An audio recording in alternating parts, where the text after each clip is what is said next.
मुझे समझ नहीं आ रहा था कि अब मैं क्या करूं। ये सब 3 हफ्ते पहले शुरू हुआ था। ये मेरी माँ की मौत से जुड़ी हुई बात है। उस दिन बाकी दिनों की तरह मेरी माँ ने मेरा लंच पैक किया, मुझे गले लगाया और मुझे बाय कहकर स्कूल भेजा। उस शाम जब मैं वापस लौटा तो मेरी माँ घर पर नहीं थी। काफी देर बाद भी जब मेरी माँ घर नहीं लौटी तो हमने पुलिस को इन्फॉर्म किया। पुलिस ने अपनी सर्च टीम लगा दी और मेरी माँ को ढूंढने लगे। 2-3 रातों तक लगातार पुलिस ने मेरी माँ को ढूंढा, लेकिन वो कहीं नहीं मिली। मेरी माँ इस तरह से गायब हो गई थी जैसे कभी थी ही नहीं। पूरे शहर में बात फैल गई थी और मेरे स्कूल में भी कि मेरी माँ की हत्या कर दी गई है।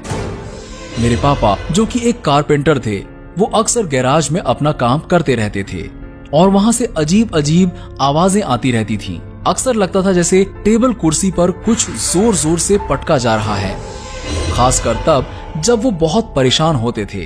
करीब 1 हफ्ते बाद उन्होंने अपने आप को गैराज में लॉक कर लिया।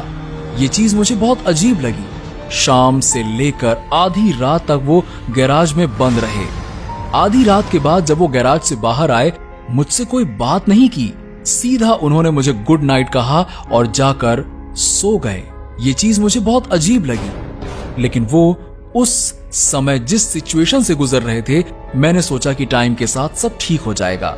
लेकिन धीरे धीरे चीजें और अजीब होने लगी। ये चीज मुझे बहुत अजीब लगी। उसी रात गैराज से बहुत जोर जोर की आवाजें आ रही थी। मैंने उसे खोलने की कोशिश की, लेकिन वो नहीं खुली। ये चीज मुझे बहुत अजीब लगी। उसके अगले दिन जब मैं स्कूल से लौटा तो मेरे पापा किचन में थे। पिछले कुछ दिनों के मुकाबले वो आज काफी अच्छे लग रहे थे।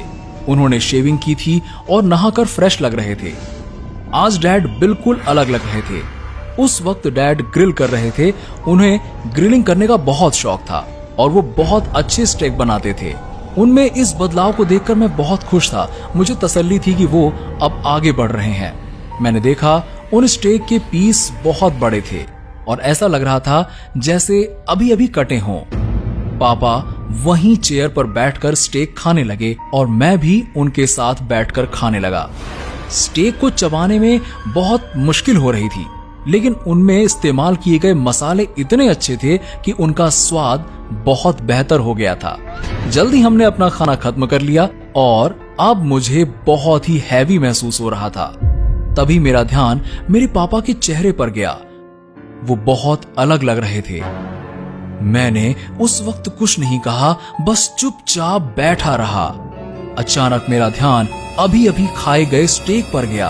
फिर मुझे एक एक करके पिछली सारी बातें याद आने लगीं और सबसे अजीब मेरे पापा का ये अजीब सा बिहेवियर। क्या उन्होंने अभी अभी मुझे मेरी माँ के बॉडी पार्ट्स खिलाए? अब मैं क्या करूं? मुझे कुछ नहीं समझ आ रहा।